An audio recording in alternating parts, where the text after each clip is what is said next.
Hi, I'm Alex Archibald. I've been buying and selling antiques since I was a kid.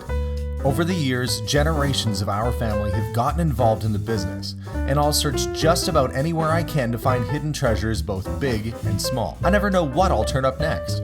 It's about exploring new places, seeing new sights, and having fun.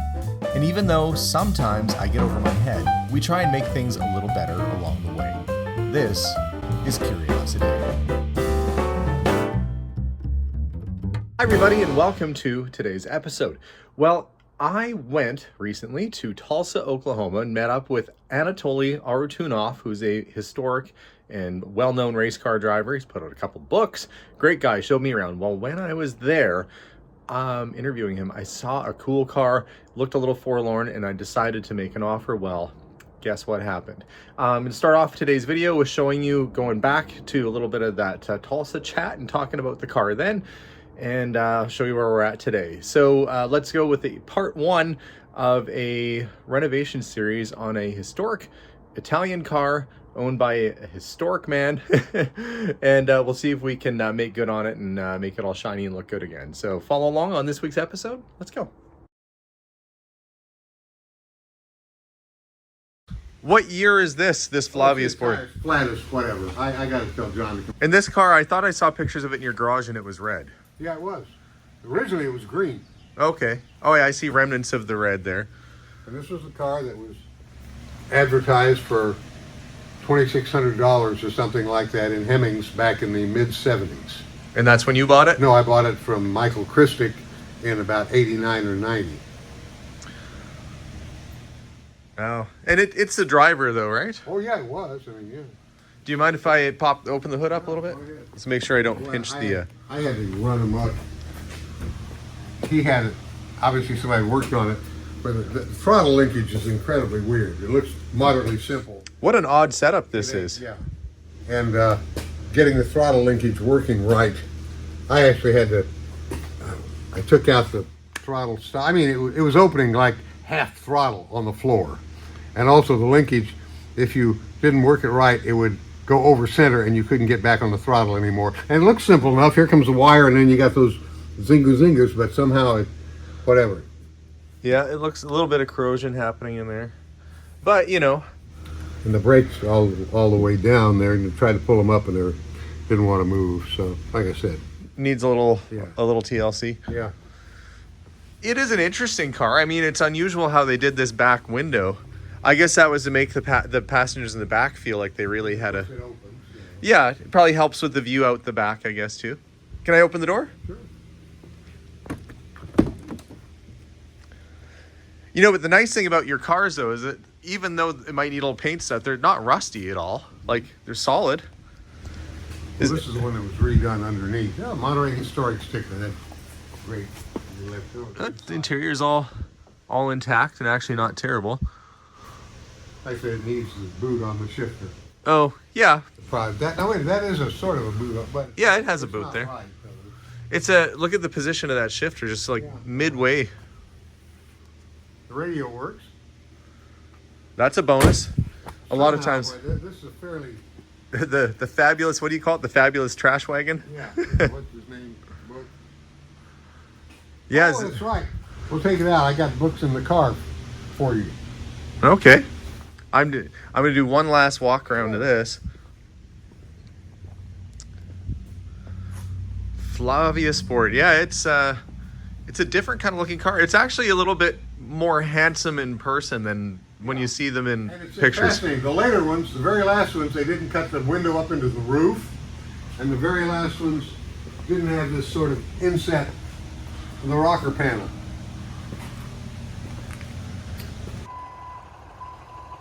Well, and there it is. The car just looks like it's happy to be on its way home. Got a big old smiley face.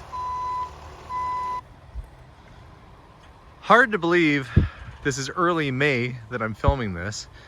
We had sort of a freak snowstorm happen today of all days. It's not that cold out, but all this snow was gone. All last week it was beautiful. Now we got snow. And here she is. So what happens when you go and visit a guy and casually say, hey, if you ever want to sell that car, it might just end up coming home with you. I don't exactly know what my plans are for this one right now.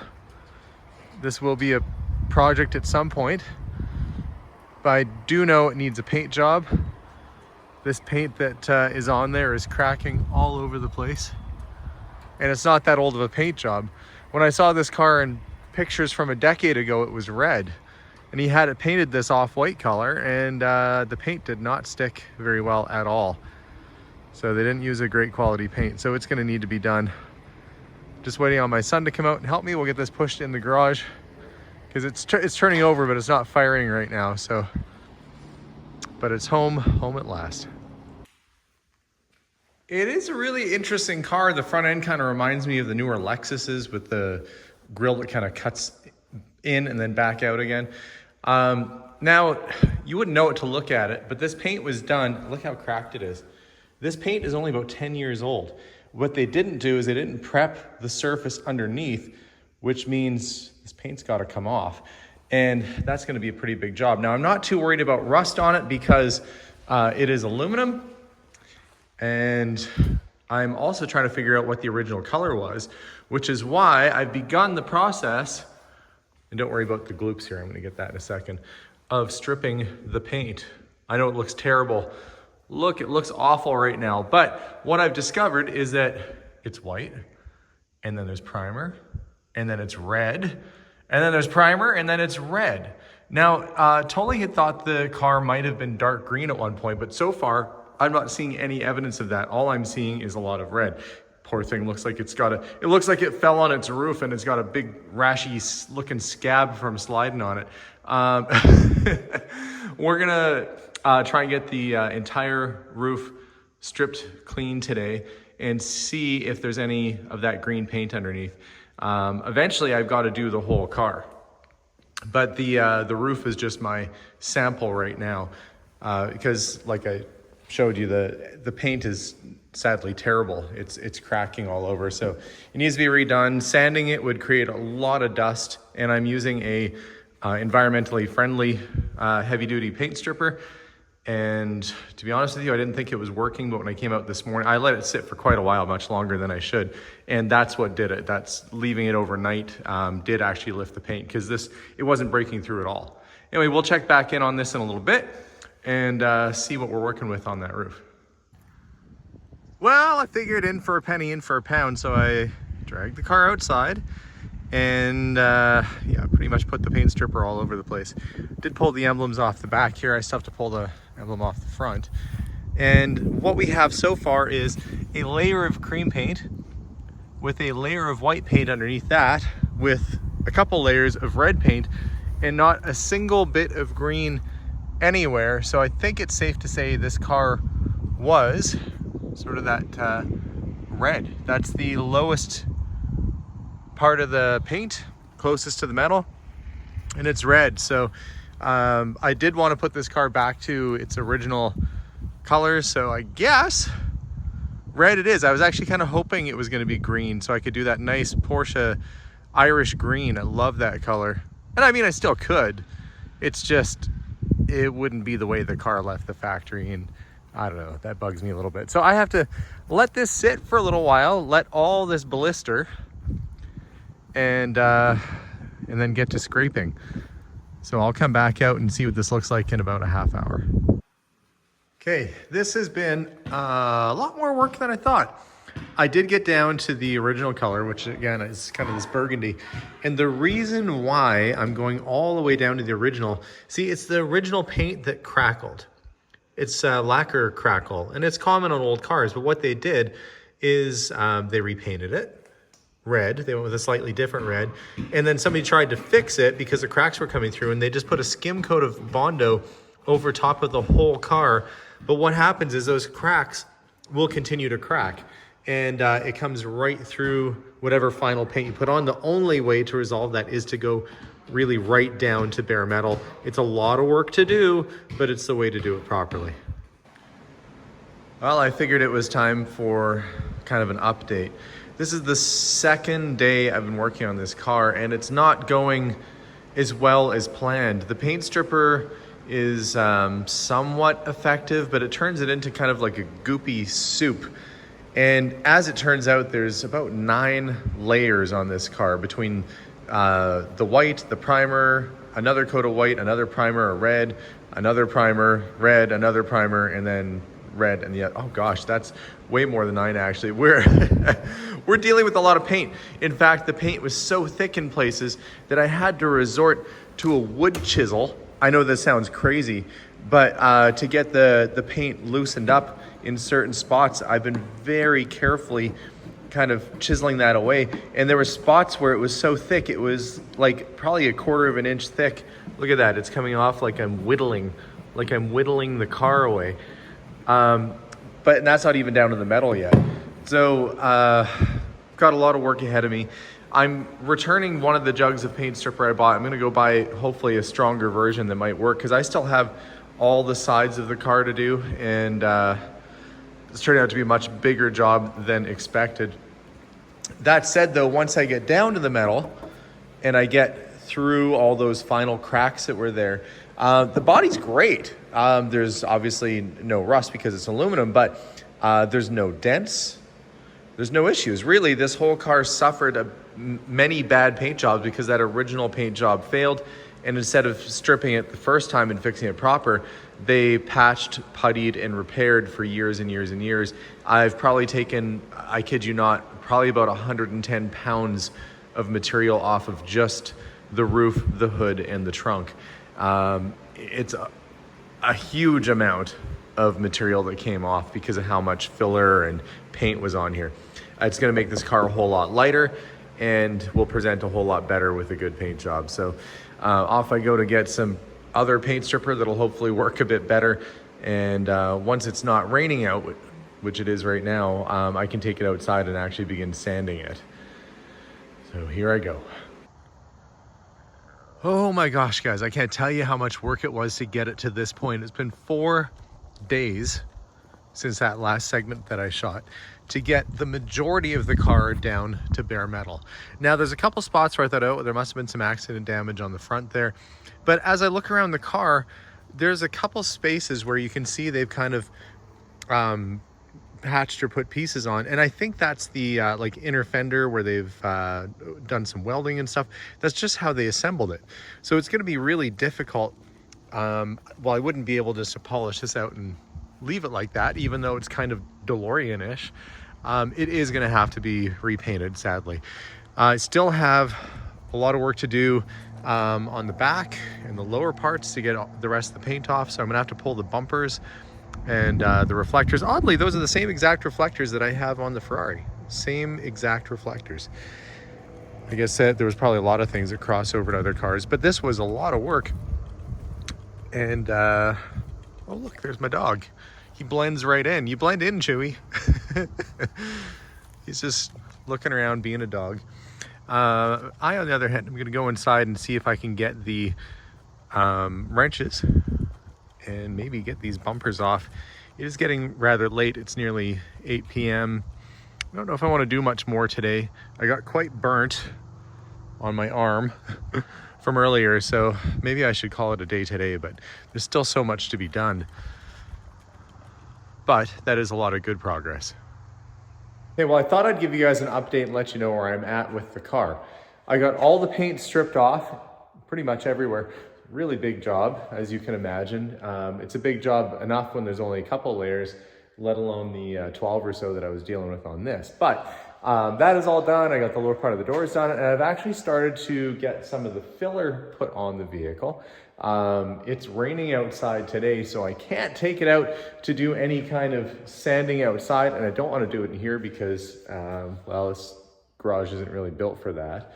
But I do have some fillers started on the roof. Unfortunately, I thought I'd be able to maybe polish this car up like an Airstream trailer, but the way they manufacture it, the way they built it, it just had a lot of little dings and dents and spots, hammer marks and stuff. So it will get painted again. But again, no rust, solid as a rock. And you can see the rockers, everything's good on it because it's aluminum. And when I had it up on the lift, it is absolutely solid underneath there as well too. So it's a good car, good bones to this car, and definitely worth doing.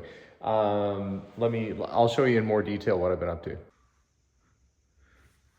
So the goal today, I'm working on all these sort of fender lines, getting all the remnants of paint out of there.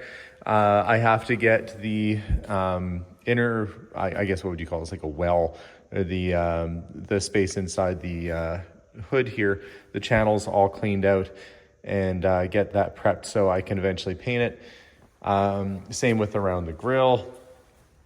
Now I did end up going the other day, and I've got some of the filler in place. They're just basically waiting for me to sand it down. This will be the first coat of many. I picked up some of the paint. This is going to be for the door jambs and for the channels. I'll do all that first, and I can take it into an actual paint shop and get it sprayed. I went with a Ferrari color, which is Rosso Corsa, or Racing Red. And this car was actually painted this color at one point. The original red was a little bit darker than that, but not by much. So I think that'll do it. But let's see if I can get this door opened up. Took the handle off, so to kind of poke my finger through there. I've been prepping and sanding all the areas that are gonna need, actually I haven't sanded that yet. I've been just stripping the paint off. All the areas is gonna need to be sanded next before I can paint, and I have to do that all in the red. So lots of work done, lots more to go. Oh, there you can see remnants of that red paint that it was. So still lots of work ahead of me, but it's definitely a worthy car to do.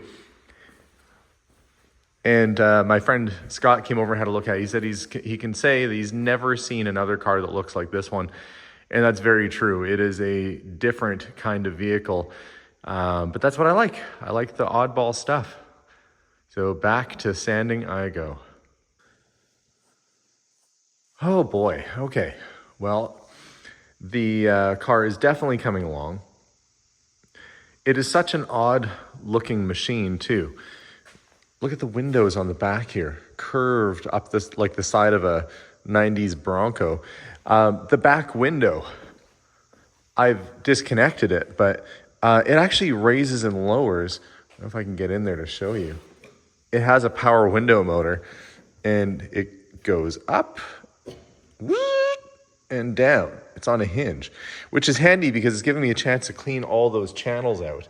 I'm not quite done with that back window, but I do have to get all the channels all cleaned up. The shifter, I think I pointed that out before. It's like on the dash almost. And this is a front wheel drive car. Let me come around to the front. I feel overall like I'm doing a decent job. I mean, the other shops were professional and they didn't take it down this far and get to the root of the problem. Where's the engine? My friend came over and he said, I've never seen a car that, you know, when you open the hood, the first thing you see is the brake master cylinder. It's like the centerpiece, but the engine's actually down there underneath all that stuff. It's a flat four, kind of like a Porsche, and it's a front wheel drive. So it's a really weird configuration. But I guess that's how they did it. It's a kind of an ingenious little car. I like that it's got the BARC racing decals on the glass events it had been at. So I do like it. It's unusual in the way that the Citroen SM I had was unusual. This is a fair bit more rare than that though, but just a neat little thing. And what have I brought in? Well, the door handles, for starters. Look how bad that is. They're all pitted and nasty.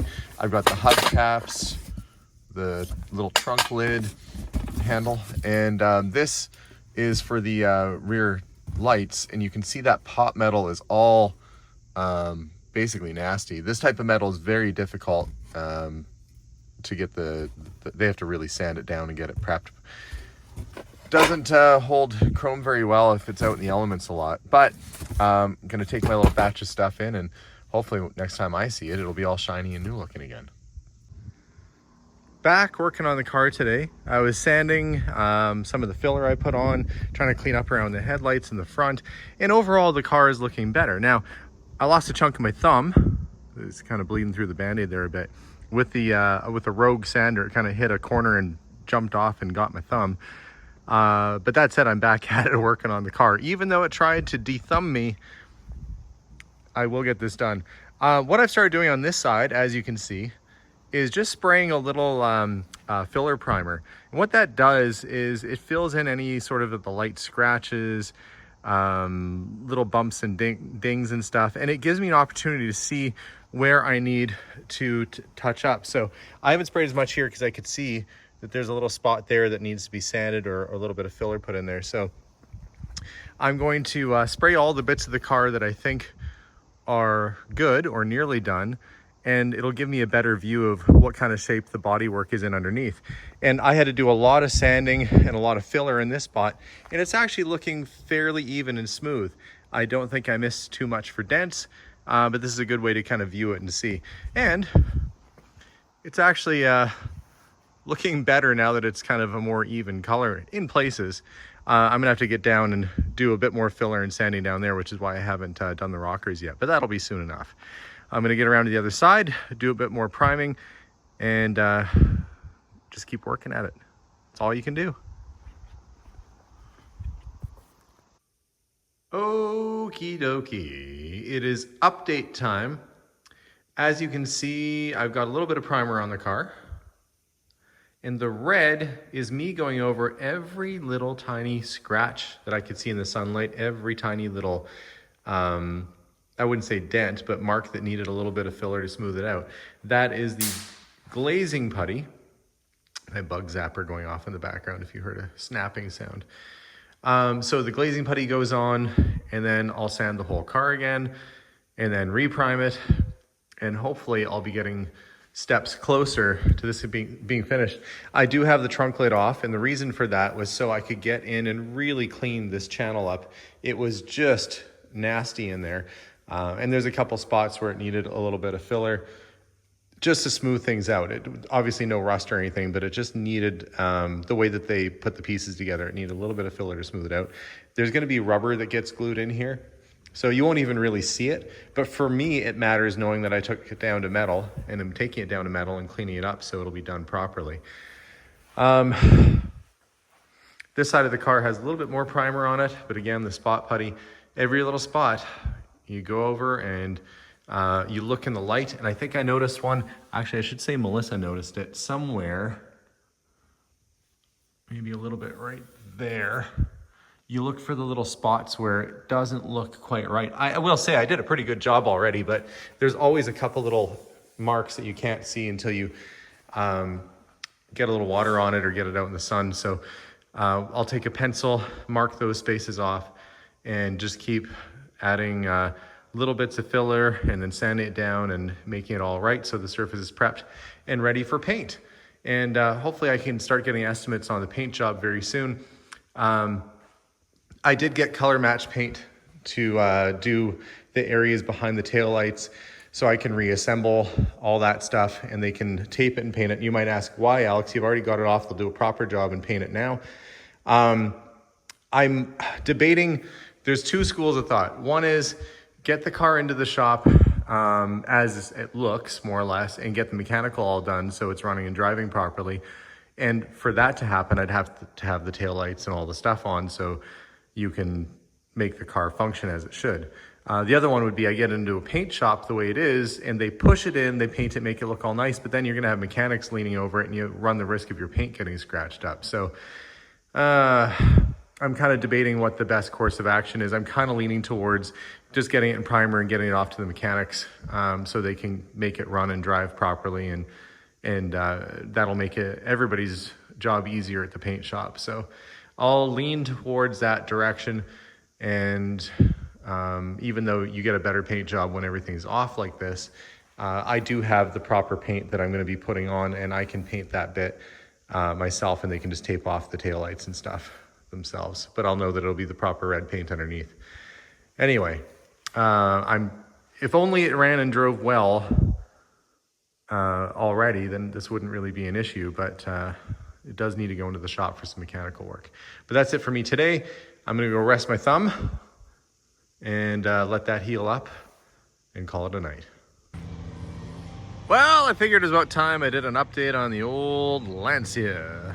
I have most of the car in primer right now after peeling back the 12 to 14 layers of paint that were on it, and I'm slowly working my way up on the bodywork. I've got some more to do on the rear quarter, and I'm noticing little bits like right in that area where I'm gonna have to fill it up a little bit because it's kind of concave at the door. Something that you would find on a car that was hand built. Have to use a little filler to fill that in. But that said, I figured out how to get the rear window up. It actually goes up. The rear window goes up. It vents. And I got all the old paint cleaned out of there. My neighbor is weed whacking right now. Right on the side of the fence. I was gonna show you, and will show you, that I've done basically all the channels are back to red. I've got the air cleaner covers painted and slowly just clean it up. And that's what I have to do next, is basically wash the car down really, really well. Well, after I sand off some of the filler on the front, we're gonna give it a good wash. We'll wet sand it, and I'm gonna use some steel wool to kind of clean up, 1000 grit steel wool to clean up the stainless trim where there might have been a little bit of overspray and stuff like that. We'll get that all cleaned back up again. So it's just about time to wash the car off and get this thing back in one piece. Now, the interior, I never did wash or clean or vacuum or do anything in here. As you can see, it's still really dusty and dirty. And after I wash the car down, it'll be time to tear into the interior and bring that back up to speed too. But the red is starting to make an appearance where it needs to be red. I've just got some cleanup work to do, and I use some acetone to get some of the overspray off of the trim. Probably should have taped it, but that's okay. We'll get it cleaned up. But it is coming along. So I'm gonna get my sander out, and I'm gonna make some buzzy noises like my neighbor is over there, and get the front of this car sanded down a bit better.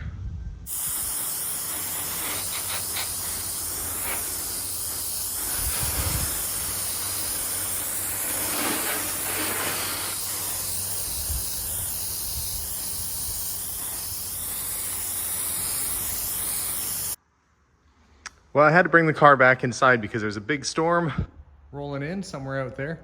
Severe thunderstorm watch. So I didn't want to watch for it with aluminum car out there in case it does start to hail. But I was getting the interior cleaned up. Look at those seats. Look how they shine. Just got to give them a little bit more of a wipe down.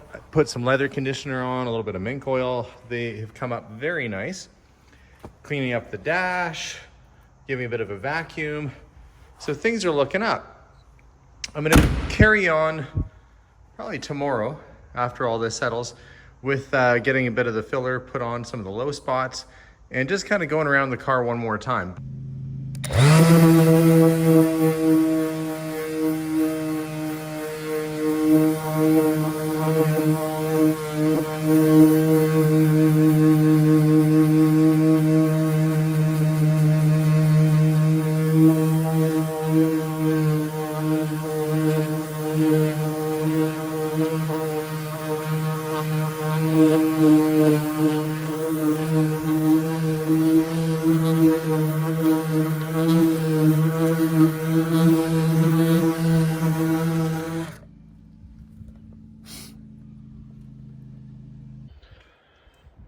Okay, here's where I'm at this morning. I have wet sanded and primed pretty much the entire car. I've gone over every square inch of it to make sure there's no dips and divots or dents. And frankly, it's actually looking pretty good. I got the car wet yesterday and I marked any spots that might need a little bit more attention, but it's just about ready for paint. Now, the one thing I haven't done, or one thing I haven't showed you, is this car actually running. And that's because it runs like a sack of hammers tied to a ceiling fan. It is not sounding all that hot. The engine was rebuilt, but to try and help me with the carburetors, which I think is one of the major problems with the car, I've asked my friend Raymond to come by, and oddly enough, the timing worked out perfect. 'Cause if you look in my yard right there, comes a Lotus, and that's Raymond. So we'll let him get himself out of his vehicle. You gotta see a guy that drives a car like that. You just gotta trust to work on a car like this. So let's hope we can't get these carbs tuned up today and make this thing run a little bit better.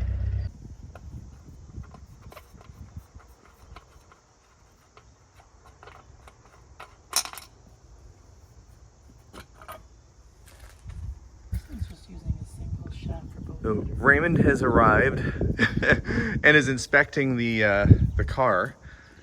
So yeah, downdraft carbs.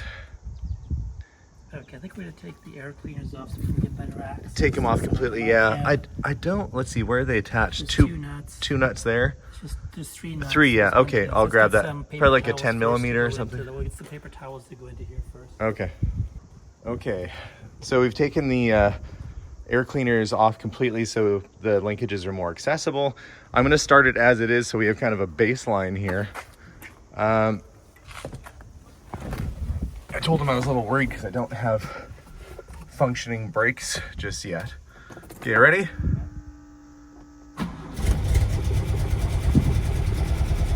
Idling about right, but listen, this will be my job. I'm like the kid holding the flashlight.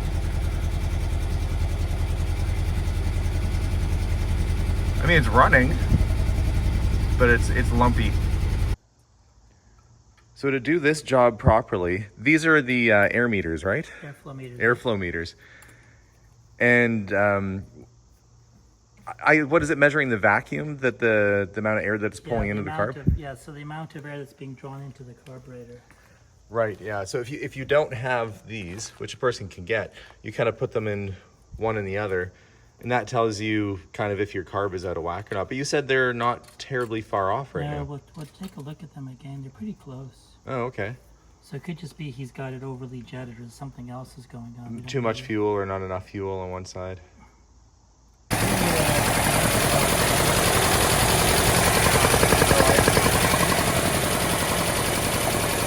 one's a little bit high.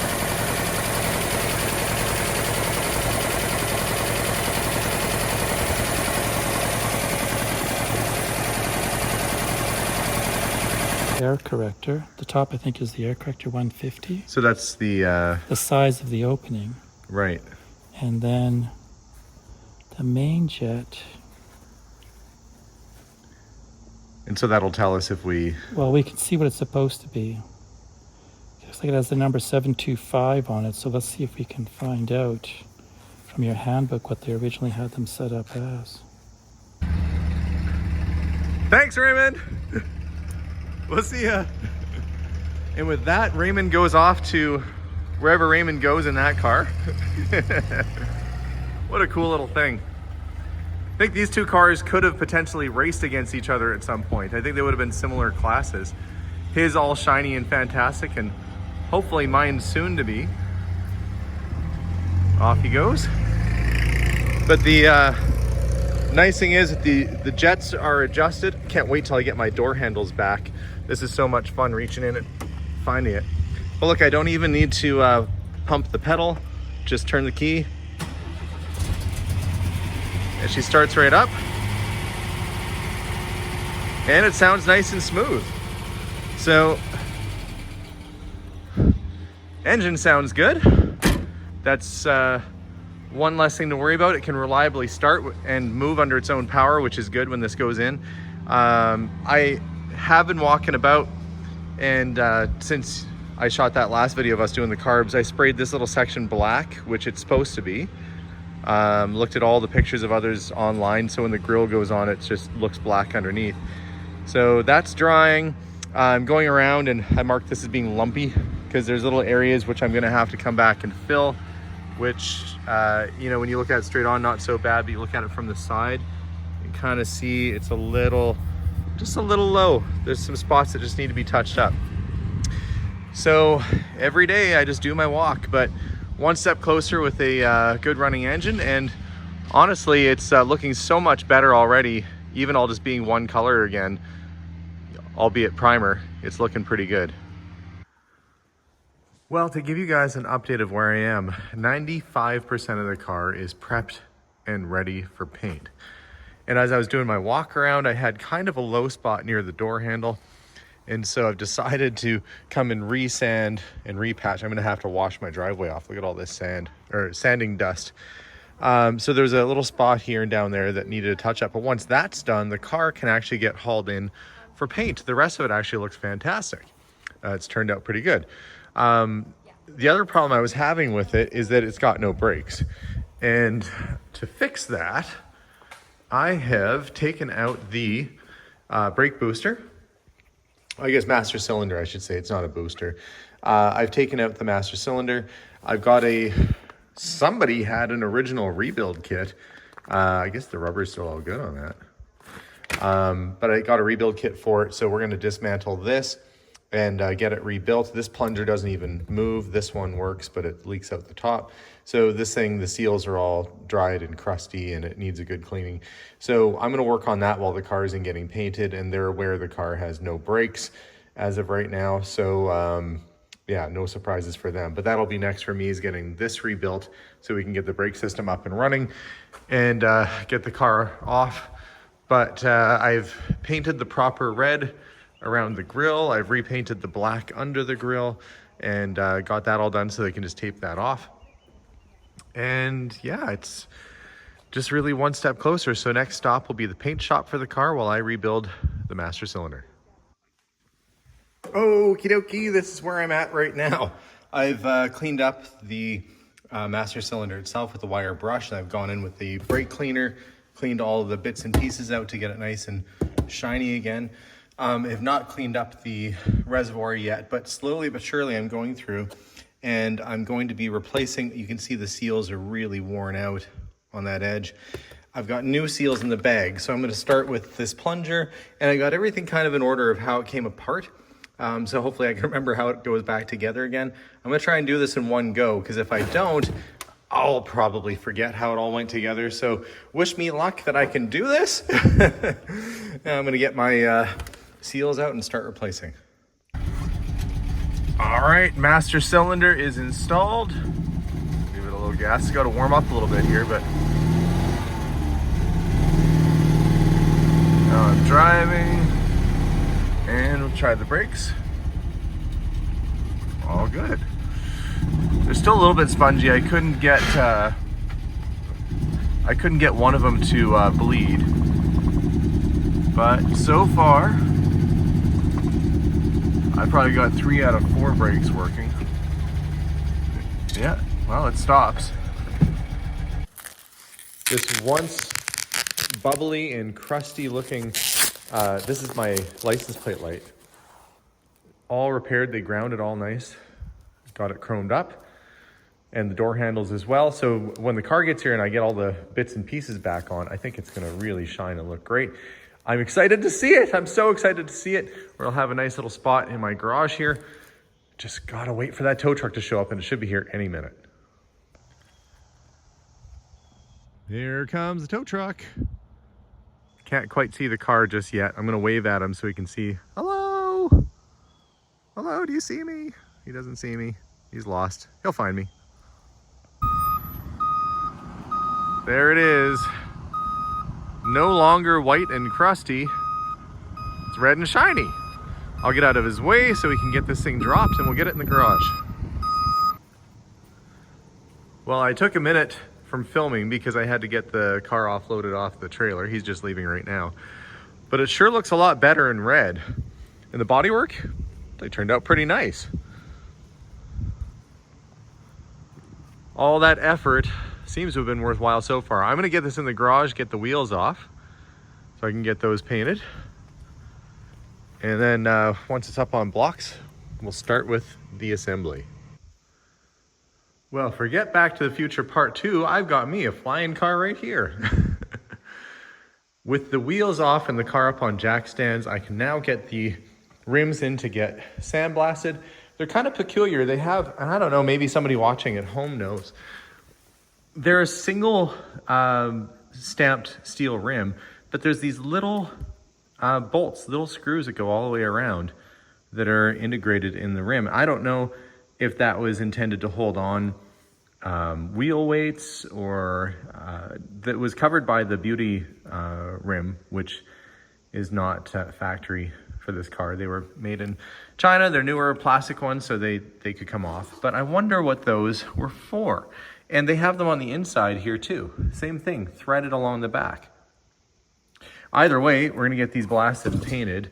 And just so the balance isn't all off, I'll probably have to find some little nuts or something to put on there just so it kind of looks a little bit more finished. But one last thing to worry about, and then I can come back here and start assembling. Right, I think the first thing I'm gonna do, now that I'm back at the car, gosh, that red looks good.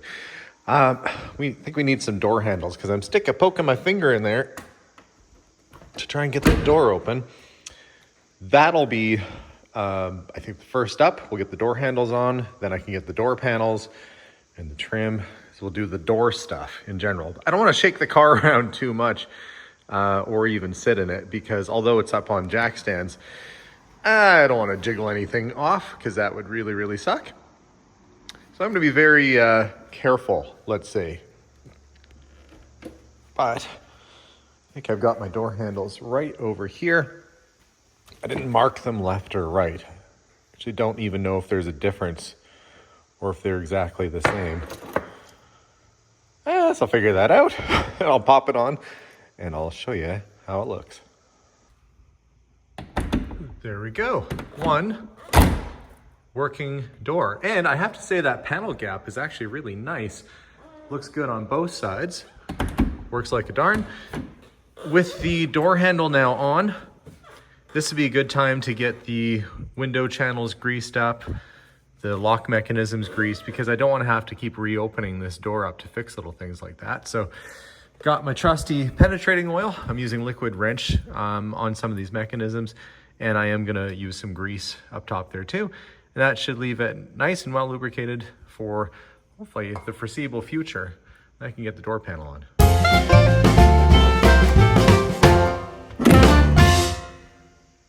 Well, I figure I should probably do an update on where I am at. So little things like this Zagato emblem right here, got that back on. Windshield wipers are back on. Door handles are on and working. Interior, got the door panels back installed. I'm glad I painted all this red beforehand, so I don't have to worry about that now.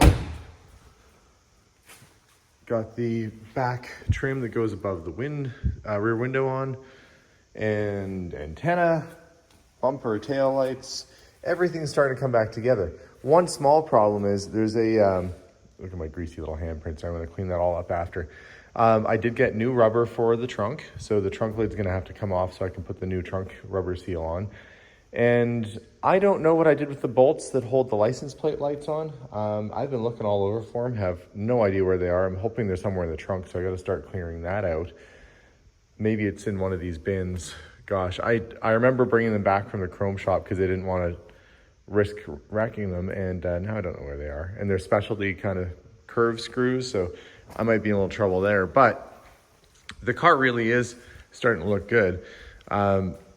I'm debating with the front end whether to put the bumper back on. In its rally form, they would leave the racing form. They left the front bumpers off, and they would, a lot of times where the bumper mounts are, they'd put a fog lamp there, which I think is a good look. And I have a pair of fog lights that I picked up. See, it would go something kind of like that. I think that's not a bad look. I would just have to basically find a piece of tubing that I could put in there, drill a hole through, so I can mount that guy onto it. Kind of like that. But that might take a little bit of ingenuity. I mean, basically you just find a pipe the right size and get it cut and drilled. But still, this car hasn't probably looked this good, well, since it was new. I think once that lacquer crackle started to happen on that old paint, it probably looked kind of shabby for a lot of years. So it is looking really decent now and kind of cool. I have a picture of both this car and that car, together in Toly's garage in Tulsa when he was racing them. And now I've got a picture of them in my garage here in Canada. And hopefully we're treating the car right. I've been giving him updates on his car's progress, so hopefully he'll like all this. But as for me, I think, yeah, I really have to debate what I'm going to do with the front end. I don't know. What do you guys think? Bumper on or off? Off is kind of sleek. Problems for me to figure out. Not bad problems, but we'll sort it out. Well, I thought I'd best give an update since I've been working on the car all day and not filming. The problem I had with the license plate light bolts missing, well, I resolved that by going out and buying some new threaded rod, cutting it and shaping it. I have the pieces on right now. The glue that's on, or the tape that's on there is holding my weather strip in place while it dries. The trunk, I'm working on getting that cleaned up, but after I give it a wipe down, that should be a lot better than it was. And I can get my tire back in there, but we'll have new weather stripping. Got the trunk back on, my little brackets that hold everything in place are back on. So we'll give that a minute to set up.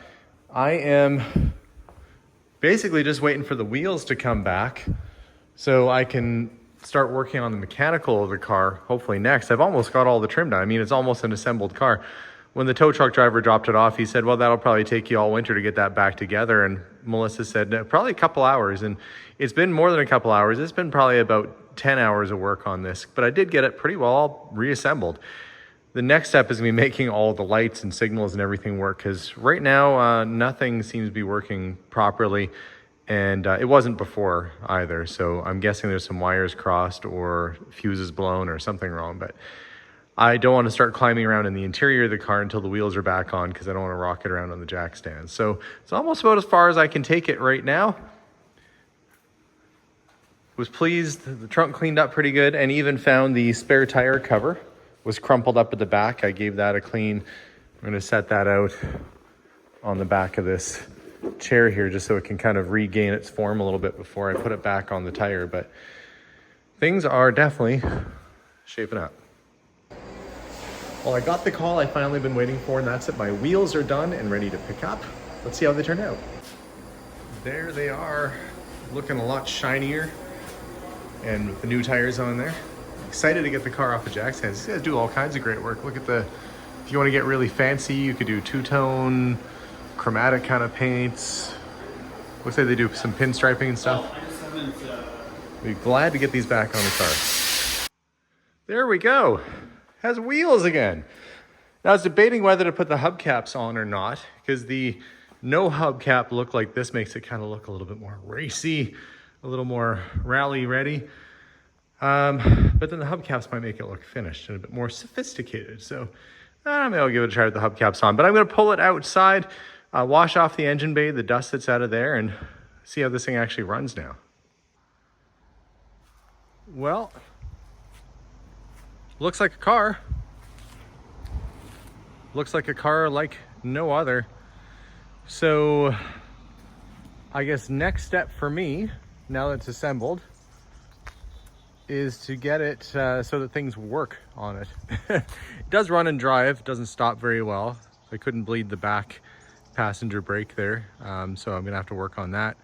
The electrical needs a little TLC, but I now have this funky little car, which from certain angles is very pretty and from other angles a little bit awkward, but it's cool. It's different, and I think I like the fog lamps that are on it too. Definitely looks a lot better than it did when it was crusty and white before. Pretty pleased with that. Okay, thought I should share with you where I am at so far with the car. Figured a few things out.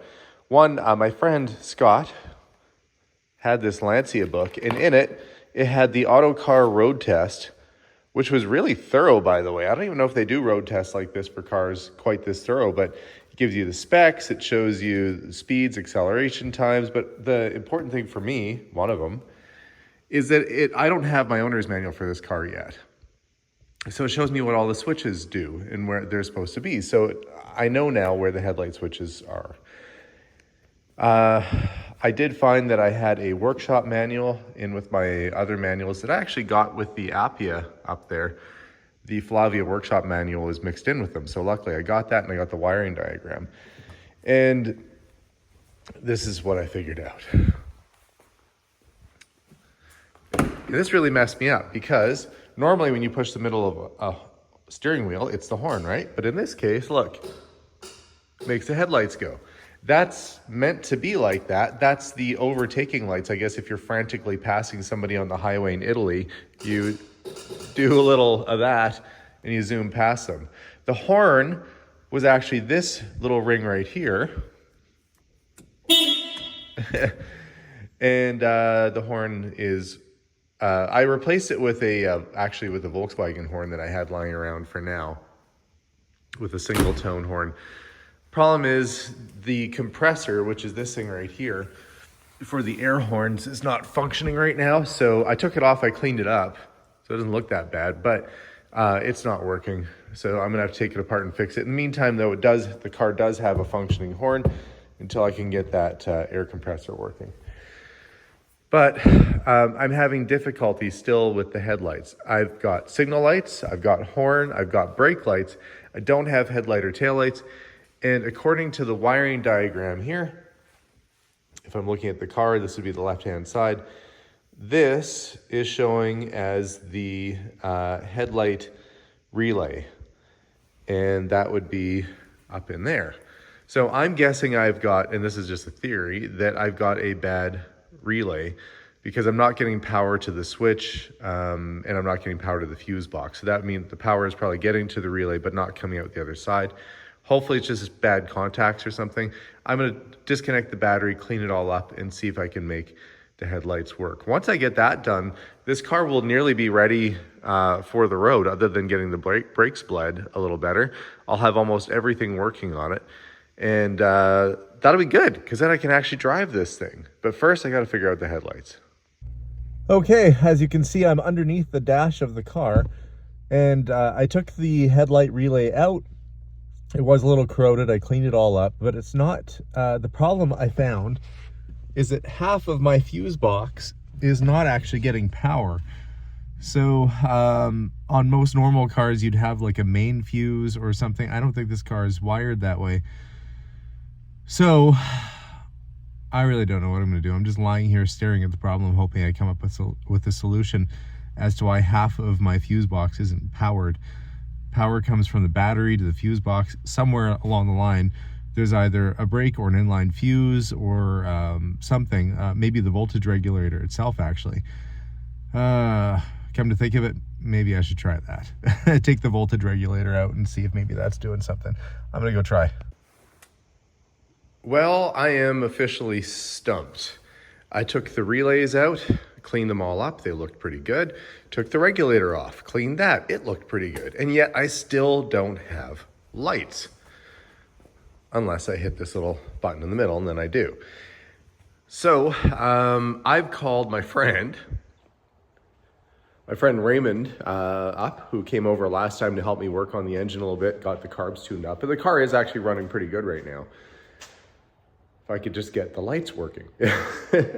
So he's gonna come by in a little bit, and we're gonna have a look at the electrical on it. We've got the wiring diagram printed out, and try and trace back what is happening with the wiring. Now if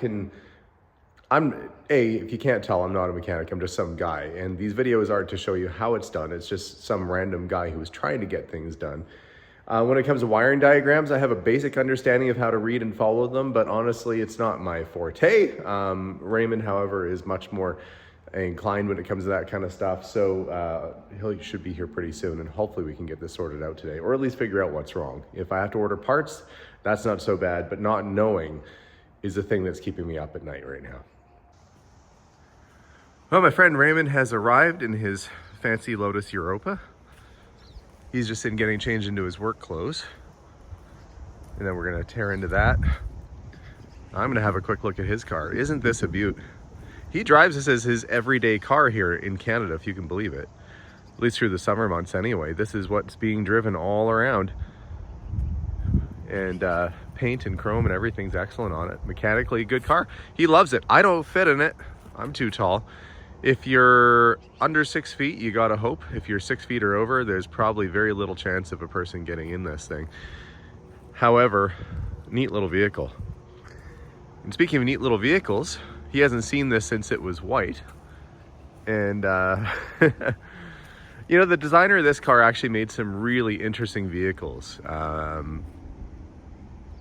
Still alive as of this recording. And a pretty famous designer that worked with Zagato, worked with Ferrari, worked with a lot of major brands. At the time, this front end would have been sort of similar to like a Lamborghini 350 GT or something along those lines. Would have had the headlight set up and front end similar-ish to that. So I know the look that he was going for. It's just an odd execution with that wrap-up Zagato style panoramic sort of rear roof, but it is still a cool car. I just need to get it working proper so I can get this thing insured and take it to car shows. I love taking cars down that people have just never seen before, and this certainly is one of those cars. So here is Raymond. Hey Raymond, welcome back. Oh, good morning. How's it going? Oh well, I'm better now that you're here and we can decipher all of this.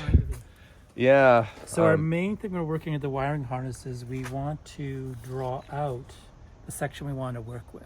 Okay. Because if you look at this, if you're trying to figure everything up and looking at this, it can be confusing. So what we do is we use this as a reference, and then we're going to draw out the circuit. So for example, for the lights, we've got power from the battery that goes to a relay that may go to a switch that goes to the light. So work backwards from the lights and see where does it come. Right. By drawing it out here, we can then pinpoint where we want to test and see where things are going. So it makes it easier to troubleshoot than trying to go, where does it go, here, here, here. Right, okay. So that's our main thing to get started. It also helps you separate the information you're interested in from what's in here. Okay, well, yeah, that's the goal right now. I mean, headlights are a big one for sure, because it's not going to pass any kind of inspection without headlights. And they come in handy, I find. Yes, particularly if you stay at friends' places. Now you got to drive home in the dark. Yeah, that's right. Okay, so headlights are the main one. It goes. We've So taken that the one relay connects to back there. out, because we're getting power into it, but not power out of it. So do you think it's just not toggling or closing properly, or are you getting anything? Yeah, it's moving. So that would send power to this circuit here. We're just trying to figure out basically how this thing So works. this would be the green gets 12 volts. So And it would has this then continuity. charge the side of the fuse box? Yeah, well this would be going, this one's connected to your lights. Okay. So when we do this, there's continuity between here and this is the one that went to your lights. So this green one went to your lights. So it's not closing? So in theory now, something has to trigger this guy. So somebody needs to send power into this one to trigger this relay, which would be the red and the black. When that one goes, then it sends current out to here. So we're looking at what's going to trigger that one to go. Now the other guy is your yellow and your yellow black. So where are they, what are they connected to? So they must have... The other question is whether all the parts are functioning inside there. So these two have continuity. So new problem, cleaned all the contacts on the thing, and now we have headlights, which I think are the high beams. Outer beams only turn on with the dipper switch, the flashing switch, and we can't get them to turn off. So new problem, opposite problem. They're off now. They're off now, yeah. Okay, so main power coming in is working. Okay, so far figured out that not us, but somebody else had the red power lead in the wrong position on the relay, but the relay is good. And when we manually toggle it, the lights turn on and off. Problem is the switch inside wasn't working. So Raymond has disconnected the switches. I've cleaned up the contacts on it. Now Raymond's putting it back together. And we're gonna test it out and see if we have something here. Are you just testing to see if you've got, just checking the ground, because you might have a bad ground. So the problem would have been a couple things if this fixes it. One is that the power supply was in the wrong spot on the relay. The other is that the contacts were corroded on the switch.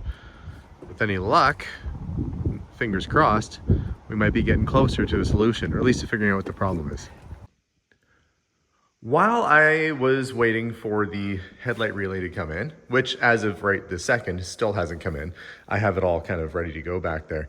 I decided that one of the things that needed for it to pass an inspection, one, a battery bracket, we've got that on there, holding the battery in place. It did not have functioning windshield washer jets. The system that was on it was sort of a vacuum system, and it was all disconnected and parts were broken and missing. So I actually ordered a universal windscreen washer kit, which is this sort of little vinyl bag, and that is period kind of correct. They did do that in 60s cars.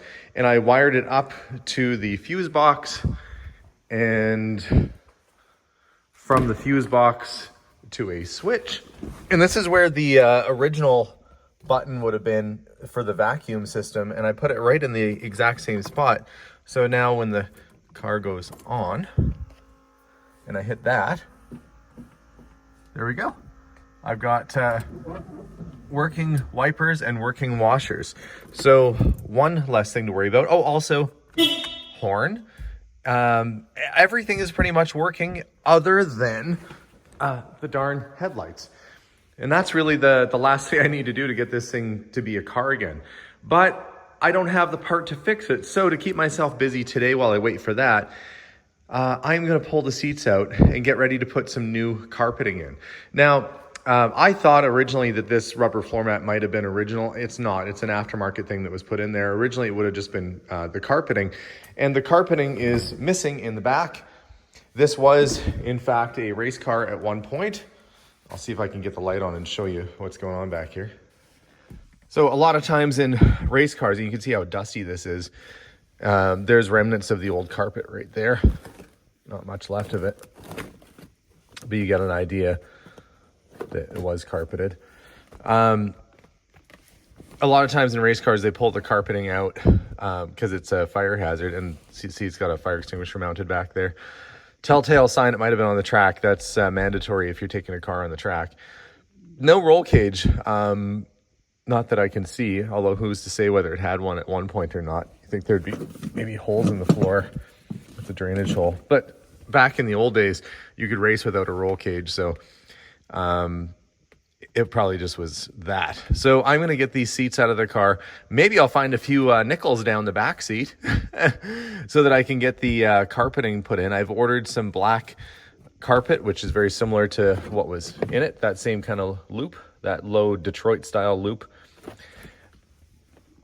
Fresh carpeting always makes the interior of a car feel better. And honestly, the seats and door panels and everything are all really good. So I think doing a little bit extra, going that little bit farther to make the interior look good will go a long way. And honestly, it's not that expensive. New carpeting and new underlay is only about $150 if you do it yourself. So not the end of the world. That included the spray glue as well. So let's see about getting these seats out and see what I'm working with. All right, well, the seats are out of the car. I had these sort of temporary headrest things sitting on there, but the seats are out and they're in good shape. So happy about that. Did find a couple interesting things though. So I noticed that on this car, it had a lot of, when I bought it, it had a bunch of stickers on it and stuff like that. But it had this, the Lonville Classic, September 2010. And I didn't think much of it. And then underneath the seat was the Lonville Classic hat. And I looked up what the Lonville Classic was, and in 2010, it was in Italy. I think it's always in Italy, but it was in Italy. Really beautiful locations. And it was, you know, Aston Martins and Alfa Romeos and apparently Lancias and stuff. So there was a lot of really cool cars that were there. And sure enough, I went on their website, and I'll put a picture in here. But Toly took this car to Italy and had it in a pretty major rally event over there, like a classic rally event. What fun that would be. Gosh, I'd love to do something like that with this car again. So I know at least in 2010, it was roadworthy enough that it was, you know, in Italy and being driven. And that explains why it has the Generali Assurances 2011-2012 certificate. It was insured in Italy for a bit. So I guess he was driving this car in Italy. Looked like a really fun event. Oh, gosh, I got to get out to more of those sort of fun run event type things. But this car definitely needed to be back, put in proper condition and taken care of. And I'm glad that I'm the guy to do it. But speaking of that, I have to grab a garbage bag and start pulling the remnants of this old carpet out, which there was some underneath the seat. These seat belts were not factory to this vehicle. These are part of his racing setup, and you can kind of see it's bolted to the he has it bolted to the fire extinguisher mount there. A shackle kind of run through the seat bracket there. Not the way you'd want to set up seat belts traditionally. I'm sure it would do the trick though, but I am going to pull that out since it is not factory to this vehicle. And I don't think it even would have had seat belts originally, if you can believe that. I mean, it wasn't common in cars in the 50s or 60s or before to have seat belts. So we're going to go back to factory on it. And if I do put seat belts in at some point, they're going to be a little bit more modern style, probably a lap belt.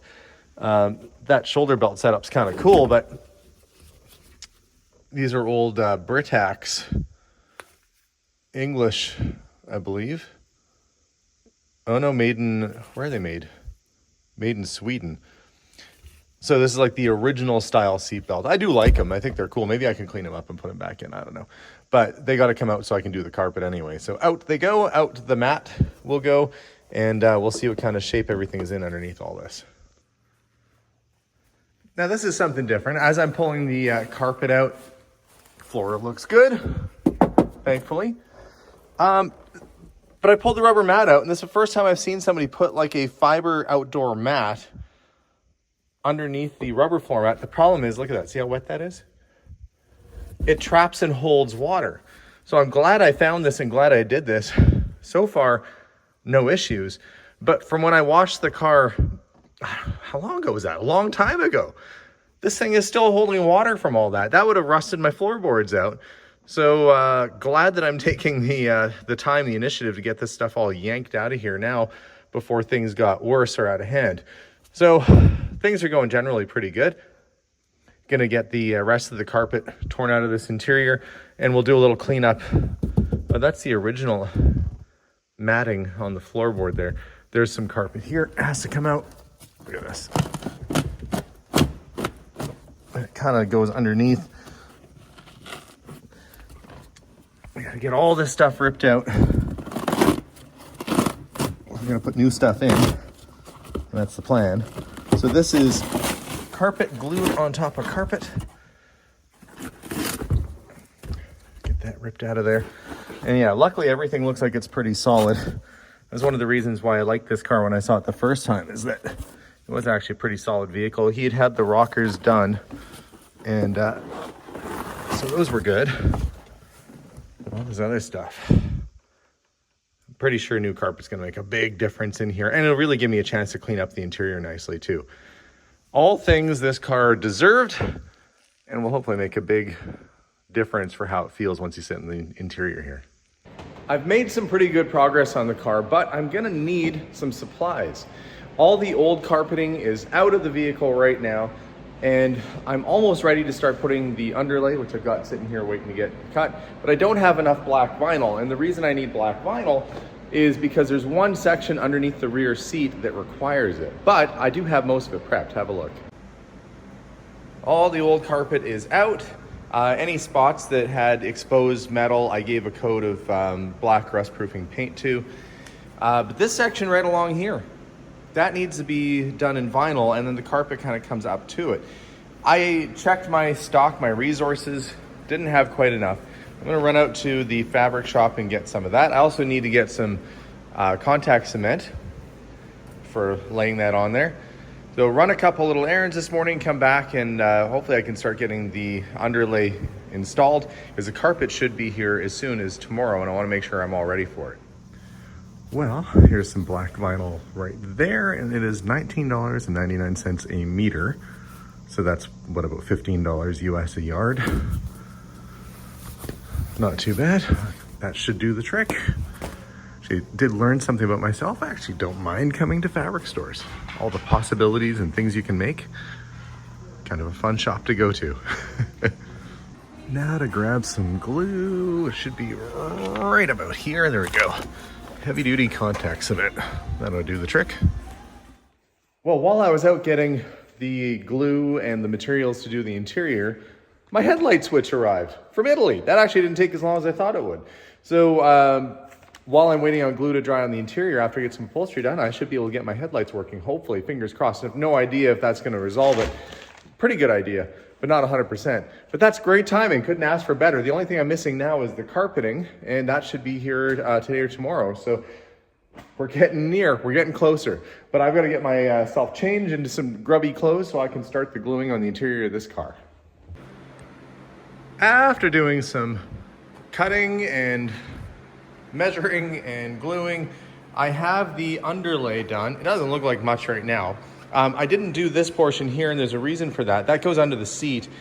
And although it would give me a little bit more sound deadening, if I go any higher, it won't match up with the lip. The carpet would be way too high. So I've got to keep it kind of at the same level as that chrome ring. So when I put the carpet in, it'll be flush. But it's pretty much, the underlay is pretty much all done. I've got the little brackets cut out where the seats mount onto it. And you notice that they actually did the driver's seat brackets back farther than the passenger. So I guess you get a little bit more room there for the pedals. But I don't think anybody was ever really meant to sit in the back seat of these things. I mean, you could, but it wouldn't be super comfortable. I've laid some sound deadening underlay underneath where the seat's gonna go. And I've got to start now getting the vinyl cut for this little section here. It'll be the first little bit of new upholstery that this car will have seen almost since new.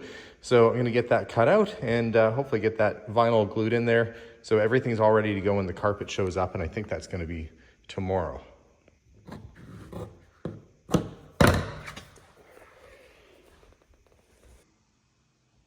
Just got back home and the carpet had arrived. So I've been keeping myself busy, as you can see, getting the edges done first. So you do that side, you do that side, then you do the middle part there. I got around the chrome like I was talking about that I wanted to do. So the next bit is I have to measure and cut for there, and then do the same for the front. And then I can get those seats back in. So everything going good so far with the fresh carpeting going in. To give it a bit of a vacuum to get rid of some of the loose threads and stuff, but we're not at that stage yet. But I am at the stage where I'm gonna have to measure and start getting stuff placed. So that's what I'm up to right now. That was a lot of work, but I think it's worthwhile. That interior, it looks way better considering it was all dusty and gross and kind of nasty, worn out rubbers all replaced. It's nice and fresh. And the seats, like I said, it's original leather on there and they're not in bad shape. So I'm just gonna leave those as they are. But that interior is pretty well done now. Well, after a fair bit of work, finally I have headlights. All right, now the switch we were trying to fix, we couldn't get it to work. So we ended up, Raymond and I, mostly Raymond, got the headlights working by installing a new relay. And not sure if the old one is in fact not working or not, or the replacement one I got wasn't working, but either way, I've got headlights, I've got tail lights, and I think I've got myself a car.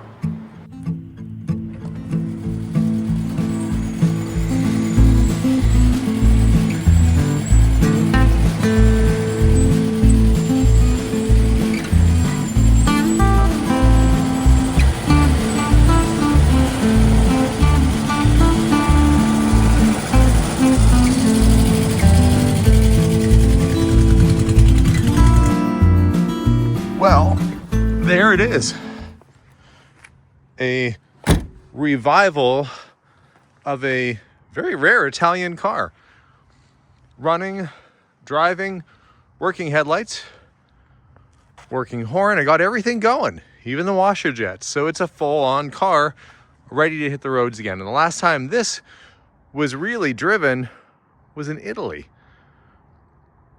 Now, maybe I'm not giving it as tropical of a location, or exotic a location, I should say, but I sure did take care of the bodywork, got rid of all that cracked paint, got the engine and carburetor tuned up, got the wiring sorted, brand new tires, powder-coated rims.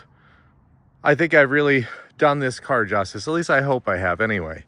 And although there was some great debate over what the original color would be, Toly still thinks the car was originally green. Under the green, it was red. The very bottom layer of paint was red, and so that's what I went back to. Ferrari Rosso Corsa, which is a little bit more of a a little bit more of a flashy red than what the factory one was, but I think it looks good. Kind of reminds me of the front end of the old Lamborghinis, the GT cars. But what a journey this was, from starting off the year here on this driveway, stripping all the paint down, to now getting it to a place where it is ready to go and hit the road again. Just such an interesting car and such interesting lines. Definitely nice to have it all back in one piece. So guys, thanks very much for watching today's episode and what is the final episode of me and this little Lancia. There's still a few little things that I can do. The headliner's a little bit saggy in places, but it's not bad. But the carpet turned out nice. The paint I did on the door jambs, everything matches the outside. The car is pretty well ready to go. So guys, thanks again for watching today's episode. Be sure to subscribe for more.